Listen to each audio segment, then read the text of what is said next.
What's up, nerds? Welcome along to live coverage of GP Brussels. You're in the booth with me, Riley Knight, and with him, Simon Gertzen. It's great to have your company, Simon. Thanks for joining us this afternoon, or this morning, I should say, as we continue our discovery of this standard format. Sergio Garcia and Axel Signagu here with an Abzan mid-range list on the left-hand side of your screen, something we don't see too often in today's standard format, Simon. Absolutely not. Actually, very surprising to see an Abzan deck at the top tables. There is an Hour of Promise build, which is more like a ramp deck. I don't know what this mid-range deck is up to. Well, let's have a look and absolve your doubts here. Lots of Planeswalkers. We've got Khans. We've got Vraskas. We've got Eldest Reborns. We've got Vraska's Contempt. Plenty of good removal here. Cleansing Nova makes an appearance, as does Doomfall, Fatal Push, Ixalan's Binding. Looks like a more controlling deck rather than a mid-range list. No, it's like a Planeswalker-based Abzan Super Friends. control deck. Yeah. Treasure map in there. I love it. I love it. Is that better than the mono black deck we just saw? It looks very similar. A bit more greedy on the mana, of course. But you get access to Vraska. I think that's the big payoff. Yes, the answers are much more resilient, much more diverse across three colors, of course. Mono black suffering against artifacts, against enchantments, whereas no such issues once you start adding white and green. I really like the sweepers as well. Black lacking convincing sweepers as far as I'm concerned. Bontu's Last Reckoning is a nice one, but Cleansing Nova, that is the realest deal. Yeah, much better. Very, very good indeed, that card. Very keen to see how this one goes. And with 8 and 2, Sergio Garcia has already shown the world that this deck is ready to get up and about against the standard format today. Can't hit down to 3 now, thanks to the scrappy scrounger there. And a Chandra as well, going upstairs. Oh, Simon, what do you think of that? Mana generation with Chandra. I love it. And even utilizing a cycle land. The cycle lands are just great for constructed magic, I feel. Very, very good indeed. Plains goes upstairs. Treasure map hides out underneath the Khan Sign of Urza with the silver counter on it. Sergio could have taken the Baffling End there. Wouldn't have been a bad card to cast. I feel like he's going to have another answer now for the Scrappy. No, doesn't. All right, okay. So instead we just see Ixalan's Binding there. But at least on the battlefield, this works out fine. Khan surviving on 1 loyalty, unless there's a Chain Whirler, of course. Or even something like a Glorybringer going a little bit bigger now that Signagu hits his 5th land. No. Khan may live to fight another day. Oh, is it going to be 3 mana tapped here? The tension. Just a Rekindling Phoenix, I think all right. Axel is flooding quite a bit here. I think secretly he's falling behind here because Khan is continuing this onslaught of card advantage, and soon enough Garcia is going to be able to answer these threats in his own time. He's shown us that he's not in too much of a rush to deal with the permanence that Signagut is playing with that Ixalan's Binding.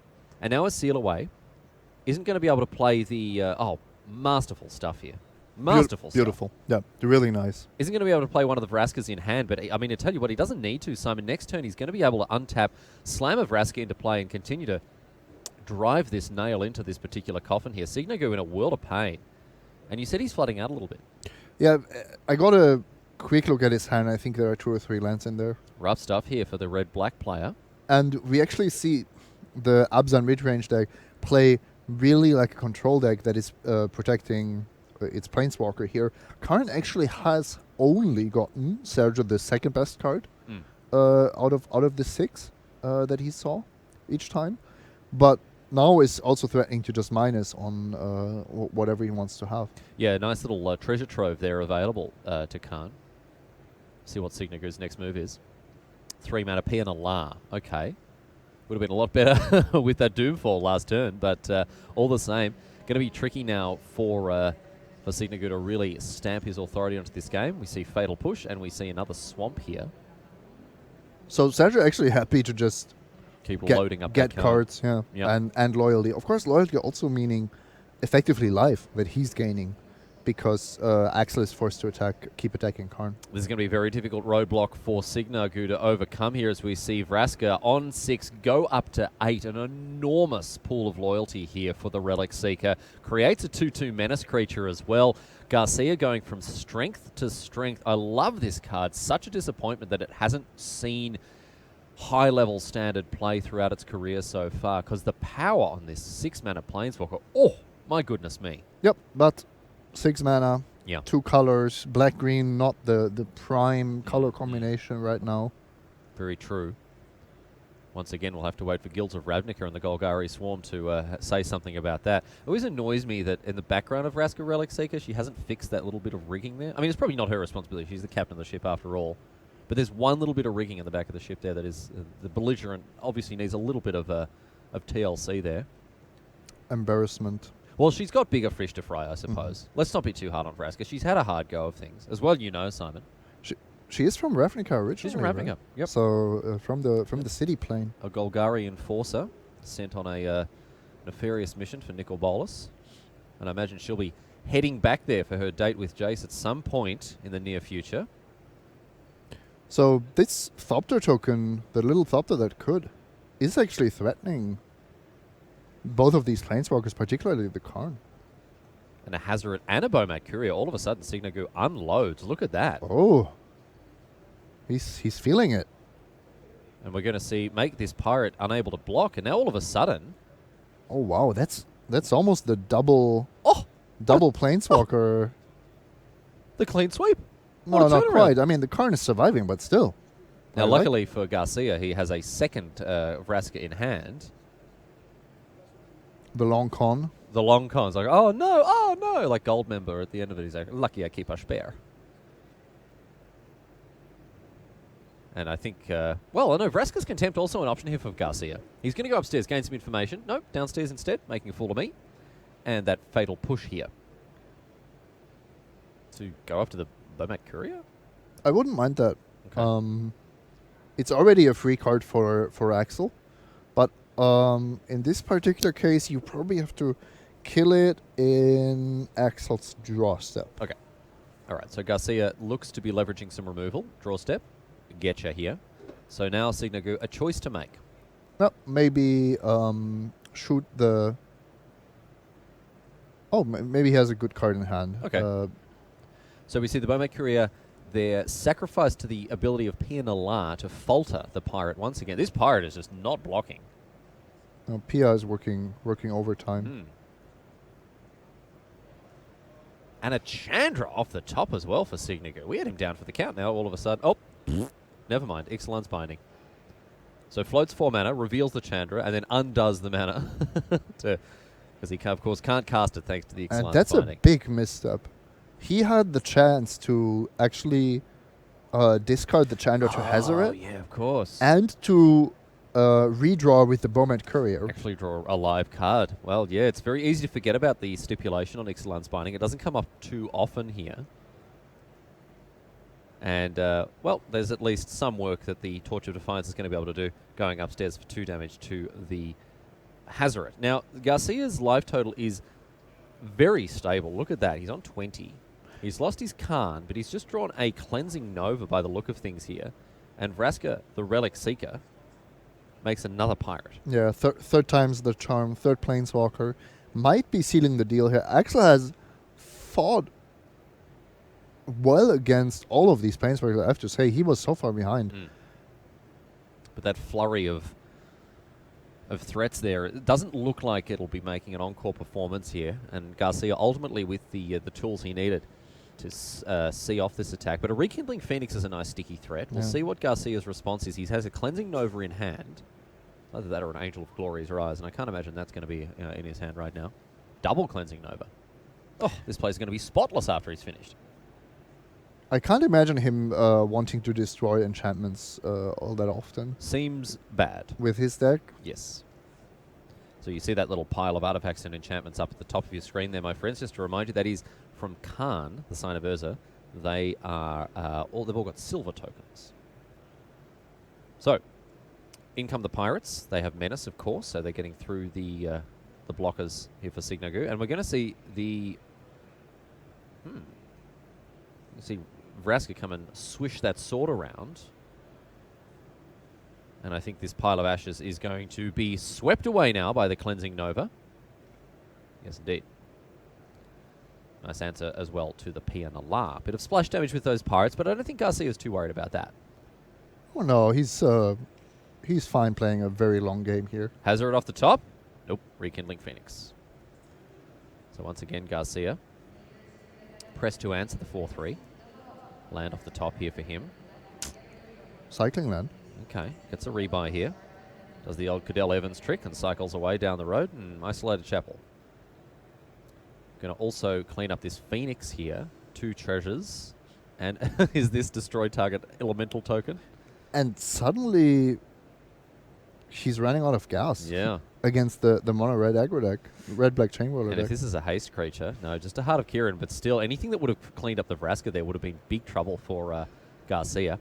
Finds another land. This guy can't catch a break. Or just a scrappy scrounger off the top, for example, would be tremendous here. Anything that crews this Heart of Kieran is going to be very problematic for Garcia. Pia. And look at that. Yes, indeed. By the way, if you're ever in this spot and you have a removal spell for Pia, you can shoot her with the trigger on the stack so that Heart of Kieran never gets screwed. Just a tiny trick to remember. Hey, what's up, guys? Simon Gertson here with 5 tips and tricks in Standard. Don't forget to like and subscribe, comment. Trip number 1. I'll redo this video. Attacking for 4 now in the air once again. We should do some more clickbaity content. Yeah, some tips and tricks video. Yeah. Modern players hate this one simple trick. The secrets the Hall of Famers don't want you to know. Don't want you to know, yeah. Number 3 will shock you. It's literal shock.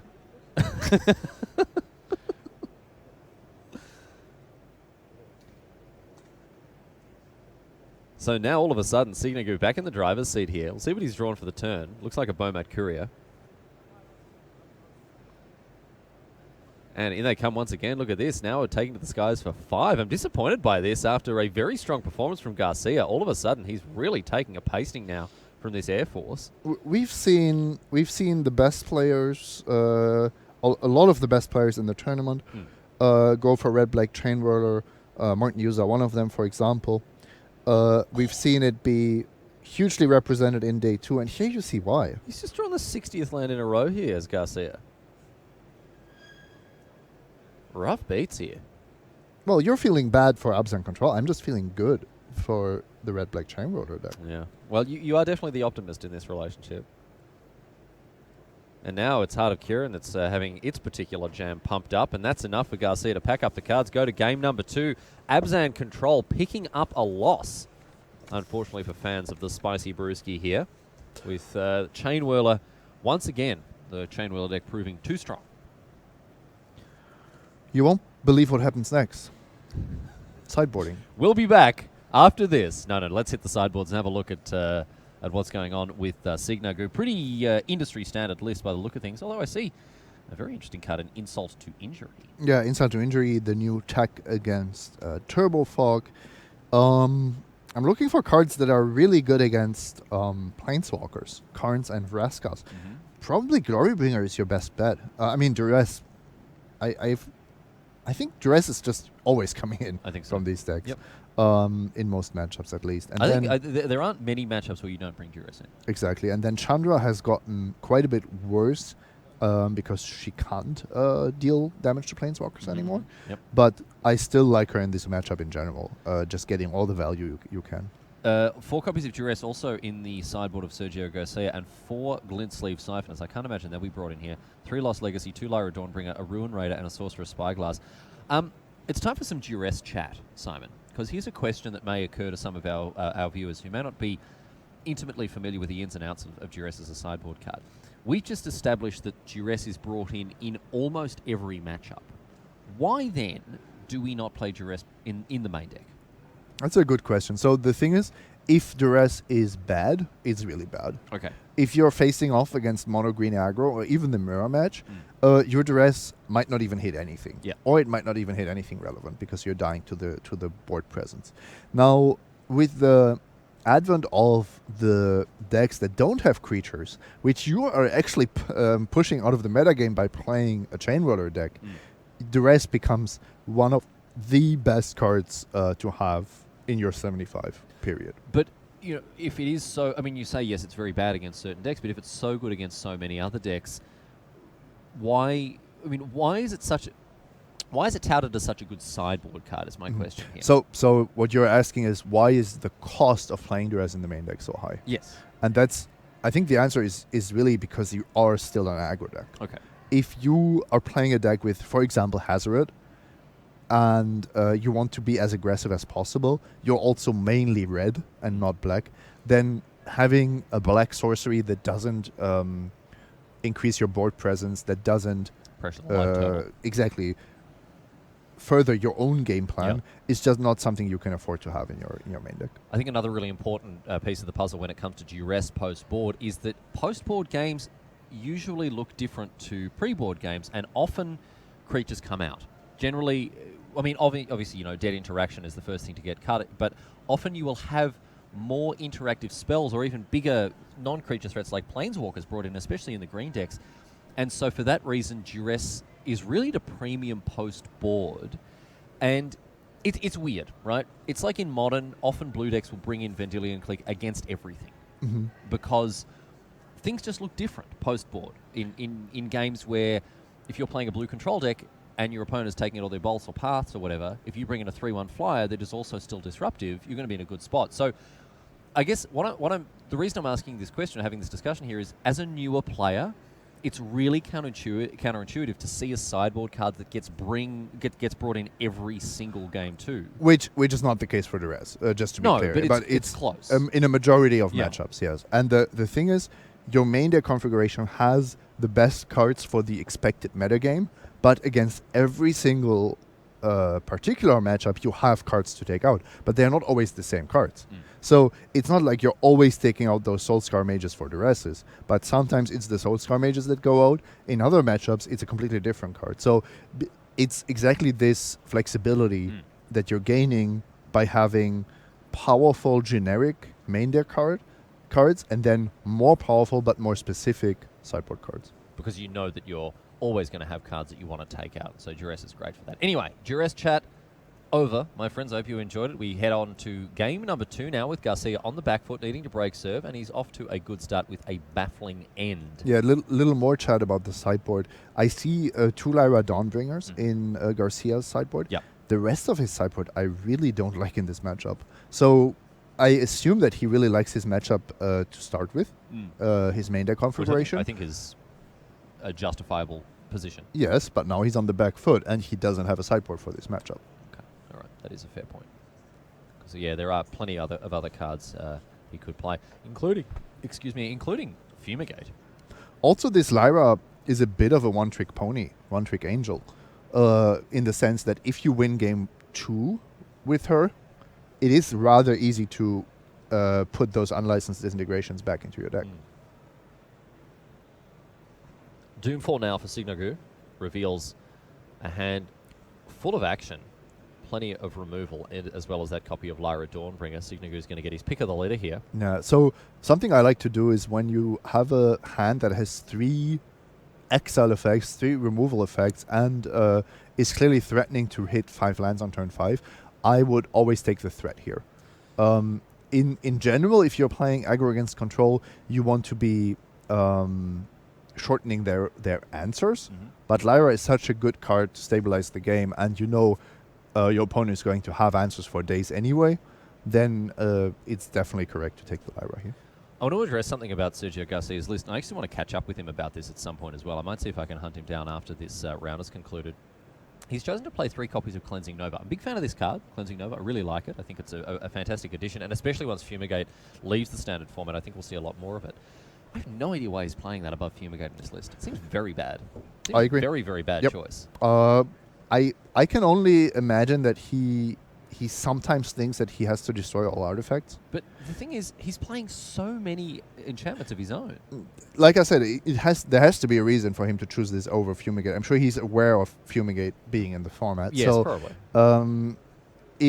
If you think, for example, your Mono Blue Storm matchup is so bad that you will rarely even be using those other enchantments to good effect, then you have another ability on that card that might be game winning. All right, no, that is a good point. I guess against Mono Blue, yeah, the Shatterstorm mode is actually pretty powerful. It's just that with all the Ixalan's bindings and what have you, it's a blatant anti-synergy. Yeah, exactly. No question about that. Hazret the Fervent is going to get eaten immediately. I thought he was going to slam the Cleansing Nova there for a second. Yeah, that wouldn't have had the desired outcome there. And Signagu loses his 5/4 with no value, as he had too many cards in hand. Also now prevents him from casting more Hazards. He's only playing 2, so that shouldn't be a big problem. I think you're almost kind of happy that the binding is on a Hazard. I would be much more unhappy if it would be on a Chandra, for example, like in game 1. So Garcia, still with plenty of answers in hand as that Doomfall revealed. We'll see how Signagu is going to pressure those answers. Here's a Chandra. You imagine that one's going to eat the Vraska's Contempt almost immediately. Something worth noting as well with this list, we have called it Abzan Control. Effectively, however, it is just black-white control splashing for Vraska. The only green card in the list is Vraska Relic Seeker. Even in the sideboard, no green cards. I guess technically the only other green permanent it's able to generate is the 3/3 Dinosaur from Baffling End. Not irrelevant. Well, largely irrelevant, let's be honest. Back to Signagu now. Looks like Garcia's going to allow him to activate Chandra again. Okay. We saw the Chandra already do some work last turn. Looks like that trend is going to continue. Mountain off the top, going to ding Garcia down to 17. Cycle away Canyon Slow. Interested to see here that Chandra was given another bite of the apple, Simon, even though Garcia has that Contempt in hand. Yep. Or did he lose it? It's in the bin. He has... What? Did he cast it, maybe? Targeting what, though? I didn't see what it would target if he cast it. Okay.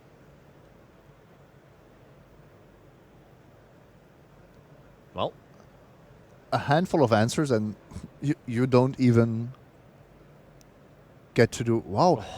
And Axel being so smart. You can't do that. You can't spend your entire mana. You can't spend turn 5. Oh, and that was a top deck, right? That was a top deck Ixalan's Binding. Off the top. Axel didn't attack with the Bowmat Courier to make it unable to be taken out by Seal Away, so that he would have a backup creature to sacrifice to protect the Chandra. Really, really nice play. Yeah, I really like it there. It prevented Garcia from getting value from a Seal Away. And now getting value again with the Bowmat Courier. This red-black Chainwheel deck, it just has so much play to it. And Signagu also doing a masterful job of navigating this here, playing around some pretty fringe cards as we see Seal Away now on the Bowmat Courier. Garcia immediately snapping it off here. Not wanting to give Signagu another chance to attack with the little 1/1. And his hand is looking not hugely well set up here. He's got Cleansing Nova, Eldest Reborn, which he can't cast this turn. Probably going to see, kind of like a Tormenting Voice here.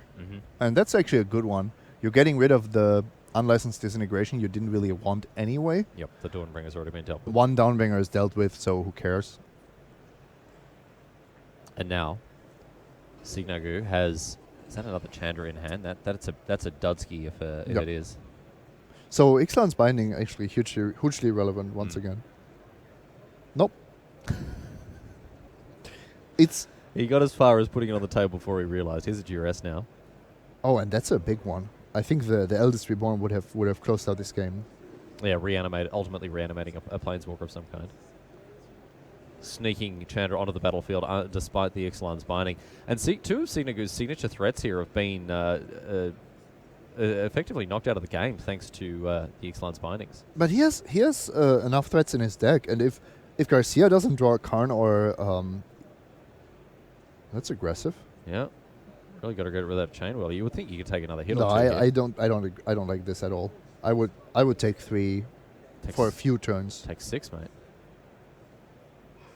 Signagu now, 2 lands to Scrap Heap Scrounger, and a seal away the perfect answer to it from Garcia.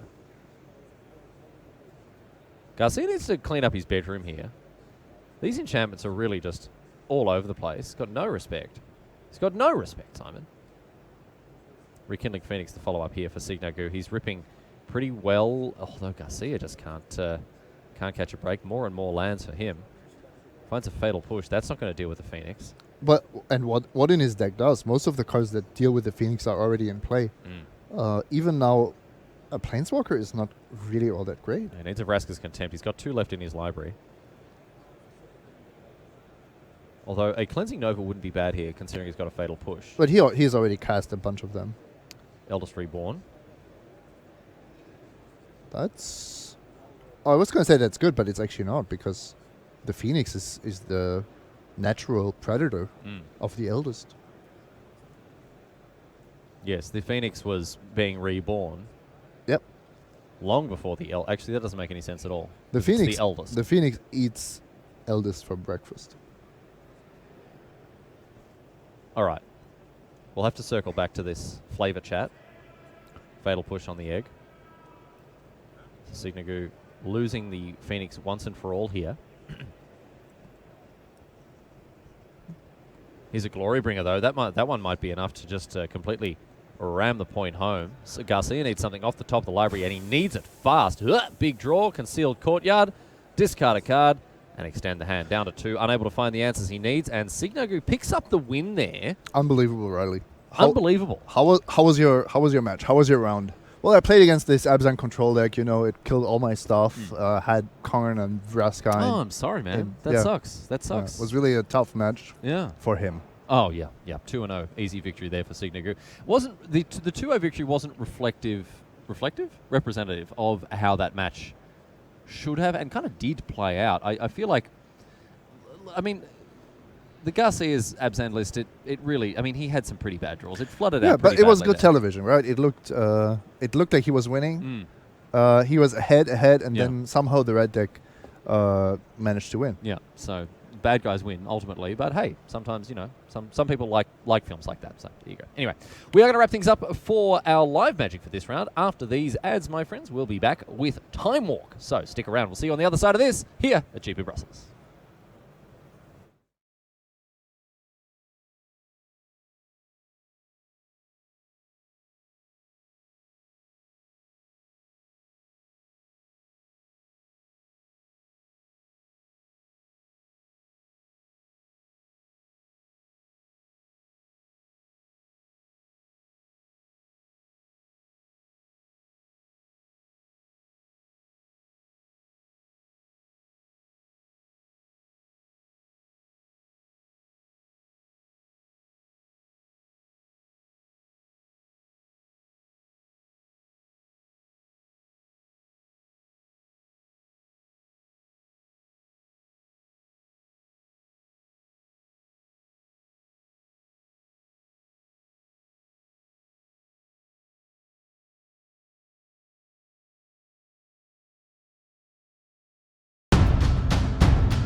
Welcome back to the booth here at GP Brussels, my friends. We are going to get underway with some time walk magic as promised. My understanding is we have only one table of undefeated players left, and we're going to check in to see who can stand alone on top of this pile of conquered enemies, my friends. So let's get to it. Underway with our time walk magic for this round. Socrates Rozakias and Thomas Mesha on Turbo Fog. We've already seen the Chain Wheeler deck in the hands of Socrates Rozakias.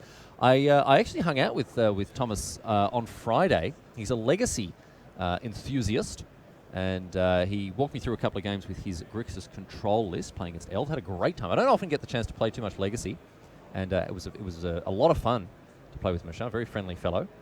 Great to see him rewarded with a fantastic start to this GP. We'll see, however, how this one turns out between these two players. Both of them are 10-0.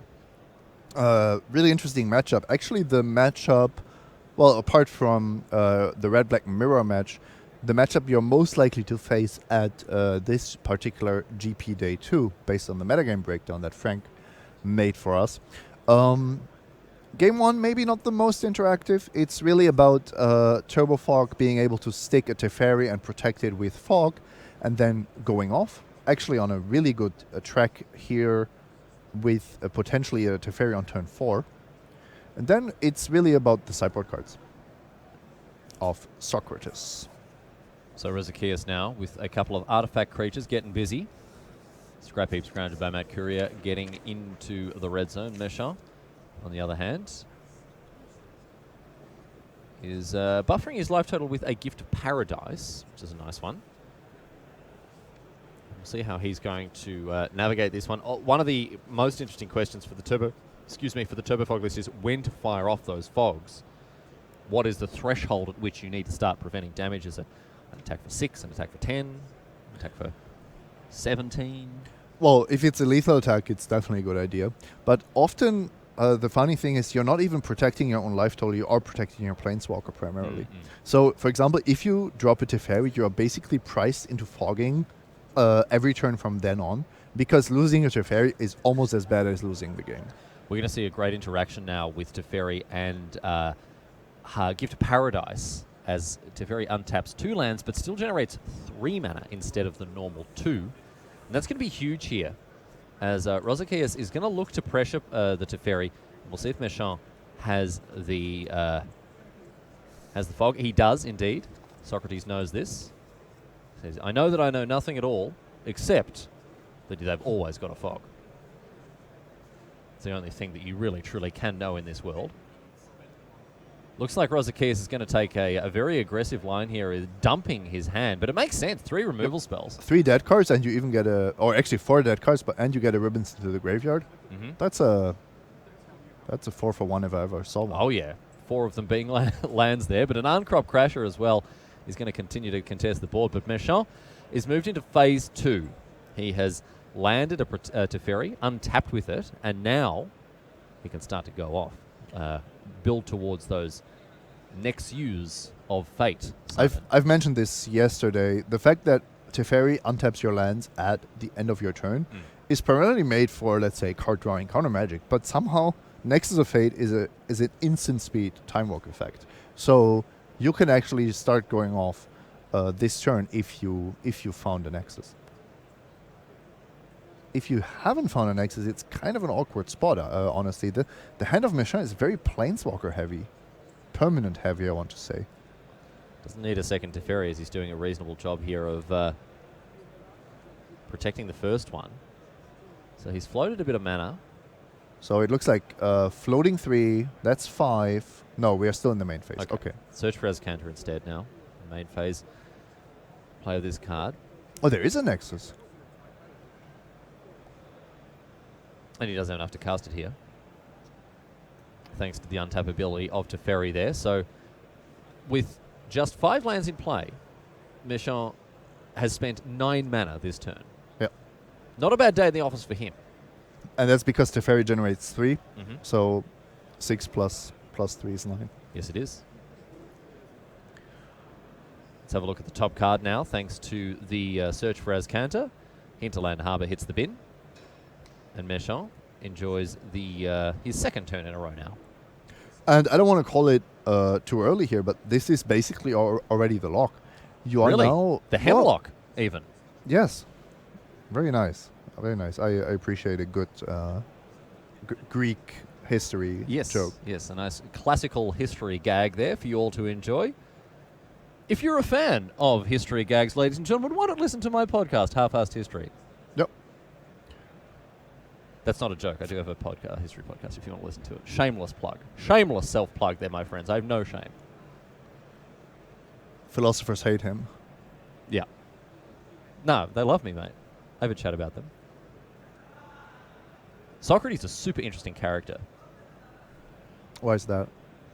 Well, I'm sure this player has. Rosaceus? I'm sure Rosaceus has a deep and very complex personality, but more the philosopher himself. Did you know what his last words were? About owing a rooster to a colleague. No. Can't remember the guy's name. He said, "Don't forget, we owe a rooster to such and such. Don't forget to pay him back." He's a very weird bloke. It's very responsible. Yeah. Oh, he's a good fellow. He's ugly as sin. And very intelligent, I heard. Very, very intelligent fellow, yes. Just like the man on the screen here, Socrates. Not that he's ugly, that he's obviously keenly intelligent. 10-0. Not something that happens to dullards, Simon. Although Rosaceus is having trouble with his hand at the moment. He's got 4 lands, or 3 now that he's played it. Played one here. Yeah.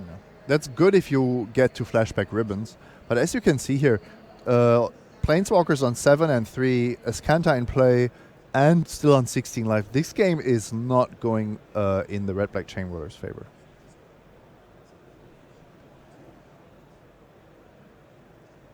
So Meshar now, with double Planeswalker activations, with more or less, as you say, this lock set up here. Oh, and I think this is the point where I can talk about the correct sequencing of your Planeswalker abilities. What a very exciting phase for us to transition to, Simon, please. Because what you want to be doing is you want to maximize the Nissa's Scry ability, which usually means you activate her as soon as possible, and then you do your other card draw effects like Charter Course or Teferi. Now, if you ever get to flip the Azcanta, you want to activate Azcanta first. It's kind of a waste to scry 2 and then activate Azcanta. Can I jump in real quick here? Yes, I please. just want to point out to newer viewers who may not be intimately familiar with the way that Planeswalkers and all that sort of stuff work. You do not need to tap a Planeswalker to activate it. That is just Meshar reminding himself that he has activated that Planeswalker. So this is not part of the cost. And yeah, really, it's also not an attack. It's not attacking.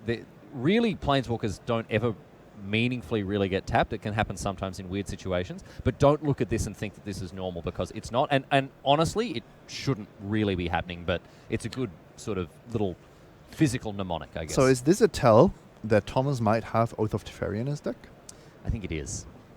I think it is. He's just leaking information here. Leaking information all over the place. Someone get a mop and a bucket, because there is information all over the floor. Can confirm, 1 Oath of Teferi. Yeah. I personally don't like the tapping of the Planeswalkers to remind you when you've activated them, because it can lead to some pretty weird or misleading states. And just to bring newer players up to speed, it is not a game action. Yeah, I have it on good authority that David Williams forgot to activate his Teferi at the Pro Tour. Oh, really? But then wanted to untap 2 lands at the end of his turn, because that's what you always do when you have an active Teferi, right? So that was an interesting spot. Goblin Chainwhirler coming down, Wow. dealing 1 damage to all of these Planeswalkers, and looks like Meshar is going to have to find a fog if he wants to protect them after this attack from Rosaceus now. Rosaceus getting very aggressive. There's at least 1 fog in there. Okay, he's found what he needed there. Puts him to the question. What do you know, my friend? And Meshar says, well, I know that I can fog you right now. So go back to...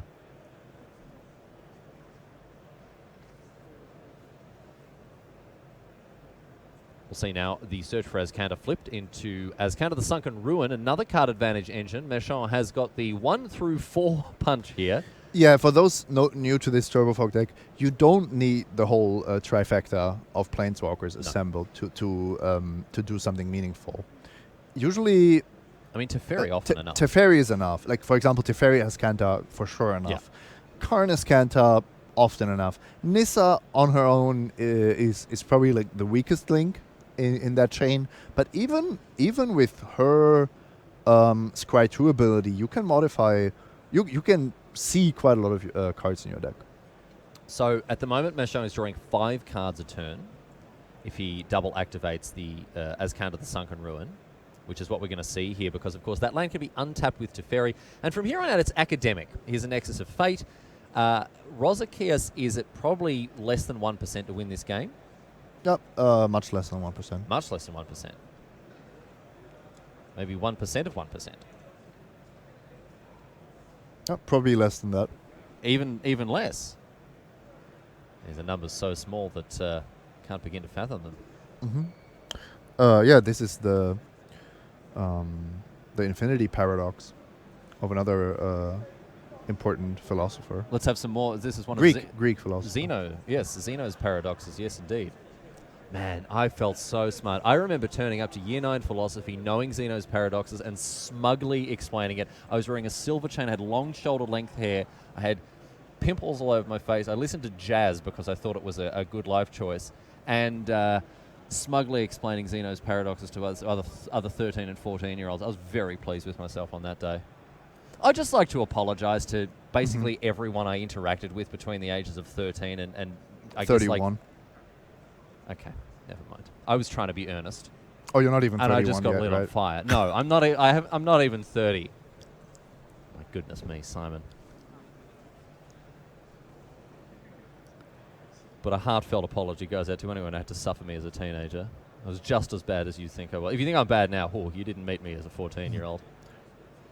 But that's good. You've improved marginally, continuously. Yeah, but I mean that's not saying much.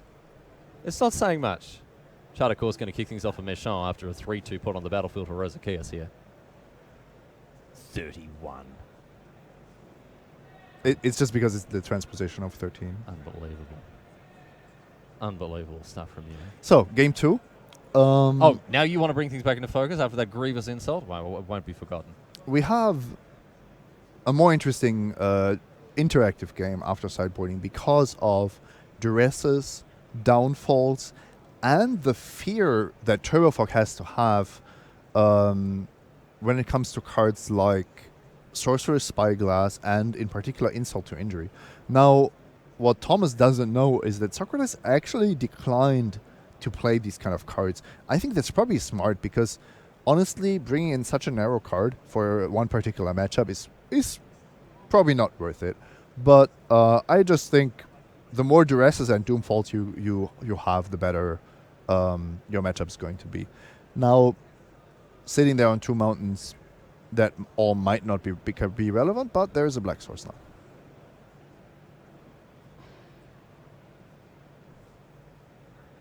Difficult spot for Rosakias, as this Turbofog list is more or less built to beat up on the Chain Whirler decks of the format. But here's a duress, so we get to have a look at what Meshon is working with. Double Teferi. Got a Fog hiding out there. Oh, sorry, excuse me. Triple Teferi. That's tough. And a Nexus, is that a Nexus of Fate hanging out there? No, that's a Torrential Gearhulk. It's a Torrential Gearhulk and at least one Fog already there. Thomas can cycle that land if he wants to. The problem for Socrates is now his discard spells are basically not hitting the right thing. There's not even a case to be made for taking the Fog because with only a Scrappy Scrounger on the battlefield, you're not even threatening those Teferis meaningfully. So ultimately, we see the Duress pick apart the hand just as it was as it's wont to do. Teferi is by far the best card in the Turbofog deck. It's by far the best card in Standard, I think. Maybe even that, yeah. Having 3 of them in your hand is a good thing. Yeah, it's not one of those cards that's like, oh, I drew my second Elspeth or whatever. I'm never going to need this.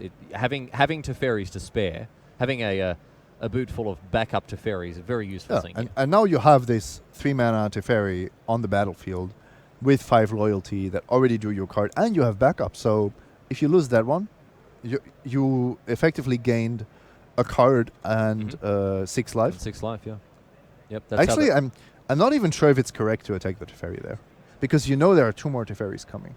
so just let that one leave and go after the life total. Thomas is on 11. Like, yeah. Actually, that's a good point. Could have halved the life total 2-turn clock here. So Rozakias missing the opportunity to really put the hurt on his opponent. because you're kind of committing to attacking the Teferi every time now. Because it wouldn't make sense to attack the first Teferi but then let the second one live. That's not that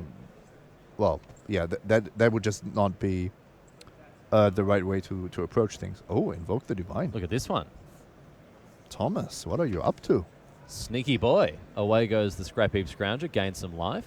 Nice solution to Sorcerer's Spyglass that also gains some life against Scroungers and Heart of Kyrans. Yeah. Yep. And Bomber Courier. Can take out a Boomer Courier. Not as good against Bomber Courier, I guess. Another duress here. And a clear choice once again for Rozakias. Misha helpfully splitting his hand into hits and misses. Glimmer of Genius. What's the final card? I think it's a Charter Course. Is my guess. Mm. Yeah. Oh, Very good. what's up? You seem unimpressed. No, I'm very impressed because there's no difference. I couldn't make out whether it was 1 and a blue or 2 and a blue, yeah. and there was almost no artwork being seen, like just this blob Just a little bit on the side. darkness. Well, I managed to get it.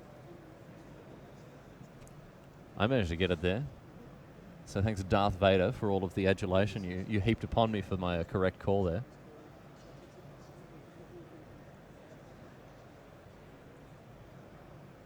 So, Chainwheeler comes down, cuts Teferi down to size after Duress removes the last Teferi remaining in Meshal's hand. So he's only got, Rozakias has burnt through 3 Teferis here, almost.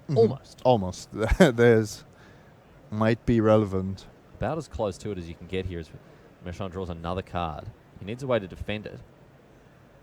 And this is one of the things about the Chainwheeler list is they don't play a lot of burn. Exactly.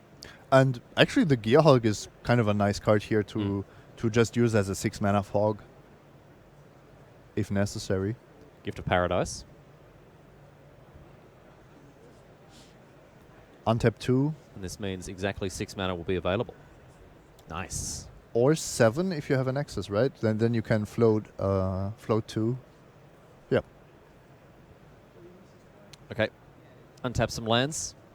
Back to Rozakias. And again, that Torrential Gearhulk is going to be able to cause some hurt here. What's the fog that he has in his bin? It's a Root Snare, right? Yes. So how bad of a blowout is this? Could this Gearhulk be?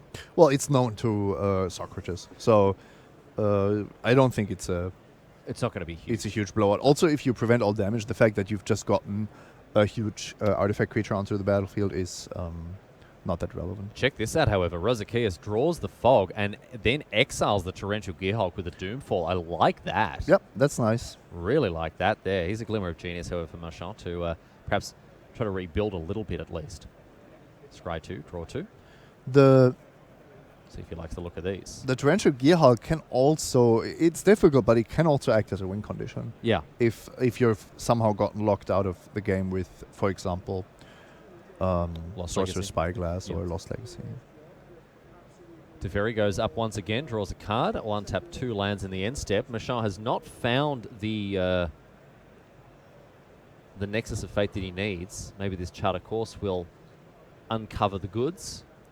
Because he can still cast it as it stands right now, thanks also to the instant speed nature of the card. Also, Machin is holding, I believe, 2 or more fogs in his hand, so he's not under any pressure, in fact.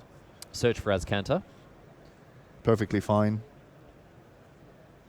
And back to Rozakias now. You'd have to think that Merchant has a way to hold off this onslaught because he has to keep this Teferi alive if he wants to sniff at it. So now I would say this is the moment in the game where only insult to injury can really get you out of this. And as I've said, I don't think that Socrates has that in his 75 even. Oh, and here is the another fog to prevent all of these creatures from getting anything done this turn. Search for Azcanta is going to flip into the Sunken Ruin. And now, Simon, comes the point at which it's going to be very difficult for Rozakias to get himself back into this.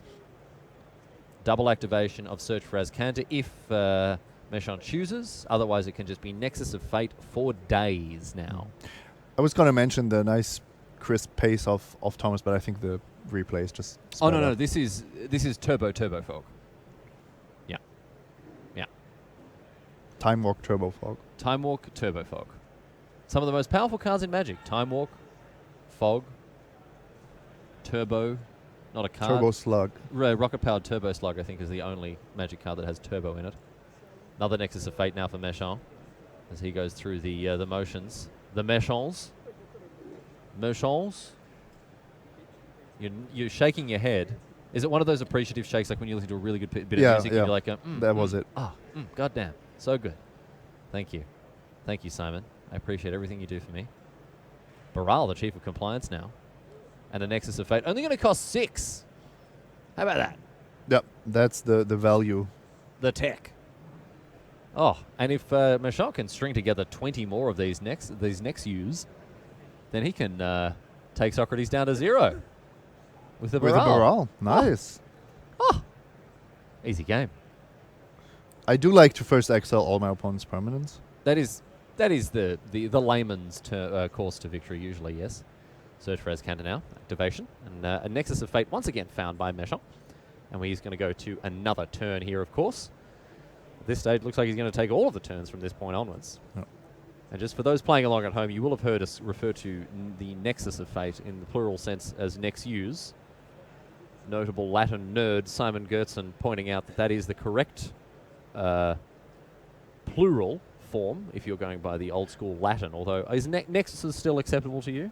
I think Nexi makes the most sense to me. Like it sounds the most... It sounds right, but it sounds the most correct. But it's not, right? No. It's not right.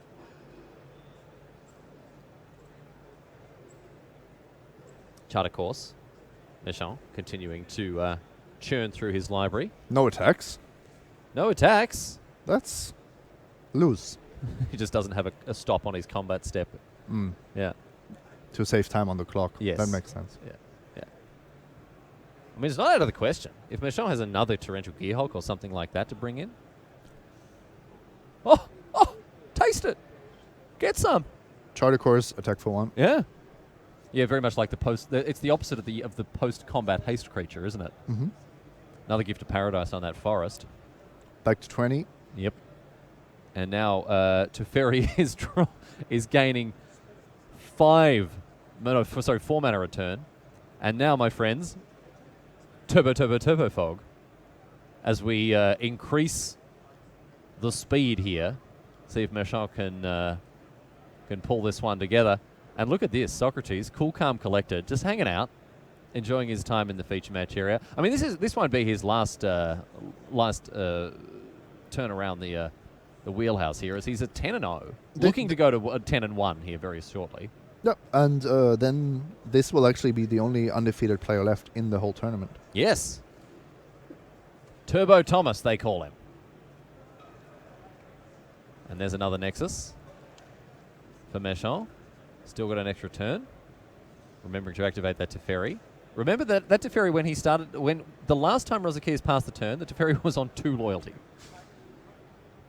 So been a bit of a turn up here for Meshon, who continues to pull himself further and further ahead. Another activation of Azcanta, Glimmer of Genius, and this is academic. This game is effectively over. Yep. There's very, very few ways here that Meshon could possibly lose. You just turn all your permanents sideways each turn and take all the turns. Yes. Another extra turn here for Meshon. He does almost certainly have another way to snag himself another turn. And he's just paying 6 for the Nexus, for the 7 for the Nexus. He doesn't have to. He's just doing it. Oh, yeah. Just paying extra mana. That Baral is more like a decorative element. Yes, yeah, it's a nice little cornichon on the side of the battlefield. It's the cherry on top of it. It's a bit of like a little plastic. cake. It's a little plastic cherry. It doesn't. You can't actually eat it. Oh, I also don't like the other ones. Like, you know, the glacé cherries? yeah. I don't know what's going on there. Who invented that? I don't know. I don't know who Mr. or Mrs. Glacé is, but I don't appreciate their contributions to the our world culture. cuisine. Mm. Yes, yeah. Cherries are fine. Cherries are Cherries are great. like natural cherries. Oh, a cherry au natural, Simon. Absolutely. Again, 7 mana for this Nexus. Some habits are tough to get out of. Yeah. It's not often that you're paying 6 for an instant speed time walk effect here. So Méchant showing us how it's done. I have to say, I like the way that his mechanical motions. I mean, I know we've sped this up 1,000 times speed or whatever else, but I mean that was a very, very strong performance from the Frenchman there, who pulled together another win. And Simon moves to 11-0, our final undefeated player here at GP Brussels. Méchant is really knocking it out of the park today. No draws, also. That's with a Turboform. great point. That's a great point. Undefeated, no draws. Hats off to Méchant. He's done very well indeed. We'll see more of him, I'm sure, as the tournament continues. Players are getting seated for the next round, my friends, so we're going to wrap things up here for this round. Tim and Raph will be seated in the booth before very much longer. We're going to take a quick break, and we'll be back from GP Brussels. We'll see you soon.